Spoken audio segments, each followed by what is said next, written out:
Hola, bienvenidos a Pensar Economía. Ya estamos con Nicolás Lucich aquí para hablar hoy de algunos datos, algunas cifras que son muy importantes, por supuesto, para un país y que ha tenido como bandera el Frente Amplio, por ejemplo, en sus campañas. Hablamos de qué ha pasado con la pobreza, qué ha pasado con la indigencia aquí en nuestro país. Bienvenido, Nico. ¿Qué tal, Pepe? Buenas noches para todos. Sí, vamos a darnos un espacio para eso, también para actualizar algunos datos de la economía, digamos, corriente. Vamos a hablar al final algo de exportaciones porque hay que actualizar esa información. Pero como tú bien decías, son datos muy importantes porque, en definitiva, la economía, la dinámica de la producción, del consumo, lo que hace es ver si eso tiene un resultado en materia de bienestar social en general, de trabajo, por supuesto, y particularmente si en los mínimos, digamos, de aspiración que tiene la gente y la sociedad, existe la posibilidad de justamente elevar el nivel de vida por lo que se denomina la línea de pobreza. Sí, además tomar en cuenta, Nico, si ese crecimiento, por ejemplo, que ha tenido histórico el Uruguay, termina con una distribución equitativa también. Ahí está, ese es el otro factor, que es la equidad. Aquí vamos a centrarnos en el tema pobreza. Seguramente podremos tener tiempo de ir a los temas de equidad, que también son importantes. De hecho, Uruguay, vale la pena comentarlo, ha tenido, si se quiere, la virtud en este periodo de no solamente reducir la pobreza, sino aumentar la equidad al mismo tiempo, lo cual realmente es algo interesante. Vamos a compartir en esta primera placa algunos conceptos, algunas definiciones para entender de qué estamos hablando, porque lo que vamos a enfocar es la consideración de la pobreza y la indigencia, nos vamos a centrar sobre todo en pobreza, por el método del ingreso, es decir, sencillamente considerar que una persona es pobre o no lo es por su nivel de ingreso. Esto es una visión importante, aunque no es completa. Las personas no se consideran pobres o no pobres solamente por el ingreso, también tiene que ver su acceso a los bienes públicos básicos, su calidad de vida. Pueden tener un ingreso bajo, pero no están en una condición de pobreza en un sentido, digamos, social de la palabra. ¿Cómo se define? Bueno, en base a los datos de la encuesta de hogares del INE en el año 2005-2006, el INE y expertos de otras áreas hicieron un trabajo para enfocarse en lo que se llama estratos referentes. Y allí se ubica en las distintas zonas geográficas, en los distintos grupos etarios, cuál es el grupo de referencia que hay respecto a un grupo que cubre la canasta básica alimentaria. Esto que se entienda bien. Se mide allí y se mide cuál es el costo de la canasta alimentaria y ese grupo de referencia además qué gastos tiene no alimentarios. Y ahí se establece cuál es la línea de pobreza con esos dos componentes que vemos en la placa. CBA es canasta básica alimentaria, CBNA canasta básica no alimentaria. Lo que sucede es que las familias que cubren sus niveles alimentarios más o menos mínimamente también tienen gastos en otras áreas, transporte, vivienda, etcétera. Bueno, se miden las dos cosas en las distintas áreas geográficas y distintos grupos etarios y se establece la línea de pobreza. Y allí lo que vemos es la actualización al cierre del año pasado. En Montevideo, una persona se considera pobre cuando gana menos de 10.030 pesos individualmente. En el interior urbano la línea de pobreza es bastante inferior porque los costos son menores, el acceso a alimentos y los bienes no alimentarios tiene un costo menor para una misma, digamos, calidad de vida, 6.652, y en el interior rural más abajo todavía. Este es el criterio. Puede parecer algo duro, rígido, pero es así que se establece. Esas son las líneas de pobreza. Sí, cuando escuchamos hablar tantas veces y la gente pregunta, ¿no? ¿Cuál es la línea de pobreza? O ¿dónde está hoy la línea de pobreza? Es esta. Y esto es individual, ¿verdad? Es por persona. Esto conlleva todo un análisis estadístico, no podemos profundizar ahora, tampoco yo soy un experto, pero he leído en profundidad los trabajos del INE y hay allí todo un sistema de cálculo en base a escalas de la familia, porque claro, una familia con 4 hijos respecto a una familia de 2 hijos puede tener más economías individuales porque viven todos en la misma casa, en fin, hay cuestiones de ese tipo. Pero esta es la línea establecida. Y bueno, ¿qué ha pasado? Vamos a la siguiente placa con la evolución justamente de la pobreza. Y lo que ha pasado es que ha caído permanentemente, no solo ya de la crisis de 2002, sino en los últimos años también. Allí lo que vemos es el total del Uruguay, cuántas personas en el porcentaje sobre el total están bajo la línea de pobreza. Allá por el año 2006 todavía estábamos por arriba del 30, ¿no? Todavía estábamos por arriba del 30, era una situación que todavía era muy dura, muy difícil en la salida de la crisis y paulatinamente se ha ido reduciendo hasta llegar hoy a menos del 10%, 9,2 si no recuerdo mal, fue lo que quedó el indicador, que sin duda es un avance muy relevante. Vamos a meternos un poco más a fondo en cómo se compone esta situación, porque no ha pasado lo mismo en todo el territorio, o mejor dicho, cuando hacemos una diferenciación por núcleos urbanos. En Montevideo hoy se están registrando los niveles más altos, seguramente porque hay allí mucha población todavía excluida, todavía con niveles de ingresos realmente muy bajos y con dificultad de inserción laboral.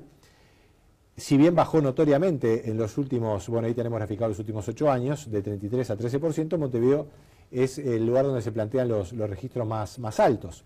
No siempre ha sido así. Si ustedes ven en las poblaciones de más de 5.000 habitantes, digamos que la evolución ha sido parecida, las ciudades más grandes, las capitales departamentales, pero en la ciudad de menos de 5.000 habitantes, allí en el tercer renglón, había una caída drástica.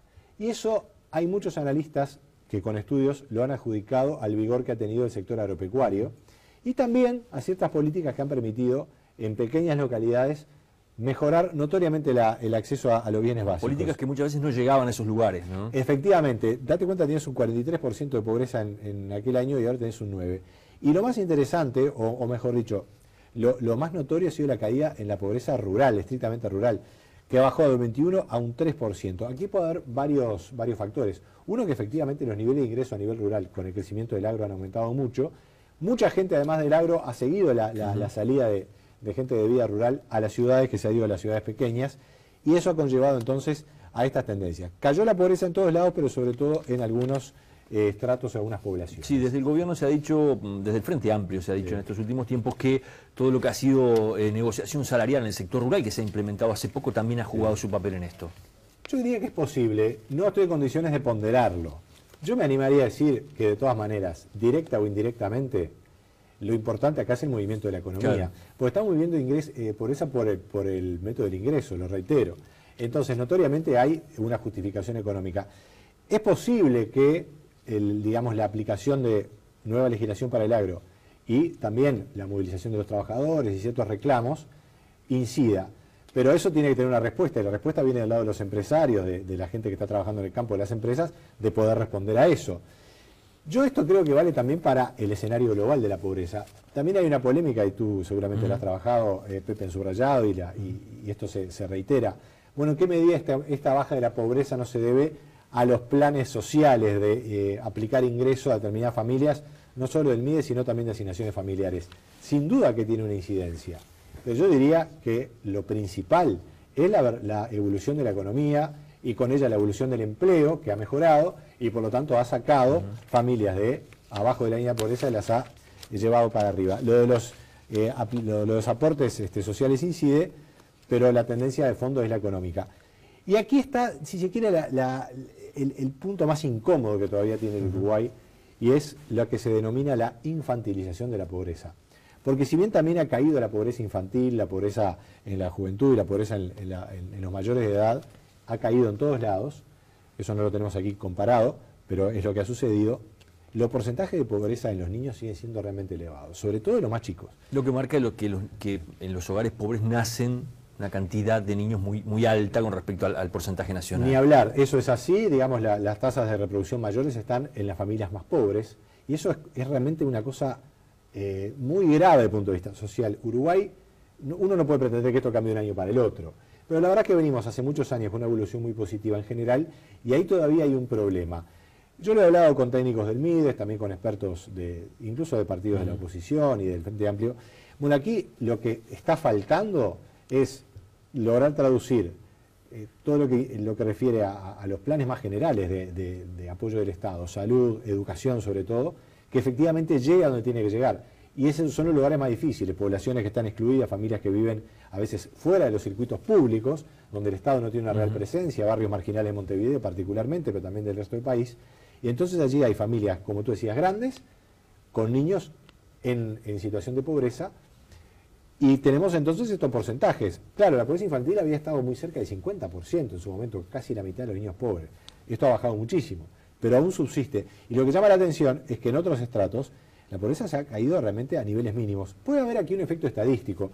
La gente más veterana, los mayores de 65 años, como vemos allí, incluso el estrato mayor de población, que es 18 a 64, claro, son personas más independientes seguramente y pueden tener otros recursos. La familia pobre, tiene mayores dificultades de elevar su ingreso en materia suficiente como para sacar a toda la familia en promedio de la pobreza, y eso se está expresando aquí en esta gráfica. Es la tarea pendiente, es la tarea que queda, y ya los expertos dicen, bueno, lo que se ha podido avanzar en términos de apoyatura con asignaciones familiares, ya de alguna manera no digo que está agotado, pero ha dado prácticamente todo lo que tenía que dar. Ahora lo que se trata es de incorporar realmente al circuito general de la población con educación y con otras apoyaturas. Nico, si te parece, en un minutito final ahí hablamos un poco de las exportaciones también. Es un dato que queríamos actualizar en Pensar Economía porque hay una preocupación permanente. A mí me parece que es interesante lo que se está dando a nivel político, a nivel general. Si bien todavía no se vislumbra mucho en el ámbito del trabajo, en el movimiento en general, hay una luz amarilla con las exportaciones porque los precios están cayendo y hay algunos mercados. Caso de Brasil, que vino con un retroceso muy fuerte. Brasil devaluó, está comprando menos. La Unión Europea también. China se mantiene, pero con algunas incertidumbres. Y emerge Estados Unidos y Canadá, sobre todo Estados Unidos, comprando mucha más carne que antes y por eso sube como destino. En general estamos con un empate, lo vemos ahí en el último renglón. Las exportaciones en el primer trimestre, que es lo que vemos acá, son básicamente las mismas que en el primer trimestre del año pasado. Si incluyéramos la celulosa con Monte de Plata, este número subiría un poquito. No pude componer la estadística porque esto es fuente de aduanas y no incluye la celulosa, pero mejoraríamos un poquito. De todas maneras, hay una luz amarilla allí. ¿Y qué pasa con los precios de exportación? Bueno, aquí en Pensar Economía habíamos analizado el caso de la soja, pero no es el único. La soja baja de 510 a 350 dólares por tonelada, la leche también, la leche en polvo, la propia celulosa está bajando de precio y la carne se mantiene. Es como el sector donde... La isla por ahora. Por ahora, bien dicho, porque no parece muy factible que quede independiente del resto de las tendencias. Tal vez baje de una manera más moderada, pero con todos estos productos, si asumimos que la soja es un representante de la agricultura, estamos hablando de cerca del 70% de la exportación del Uruguay, toda con precios en baja, salvo la carne, la situación La luz amarilla encendida, como decía. Absolutamente. Gracias, Nico. Encantado. Nos reencontramos la semana que viene aquí en Pensar Economía. Los esperamos.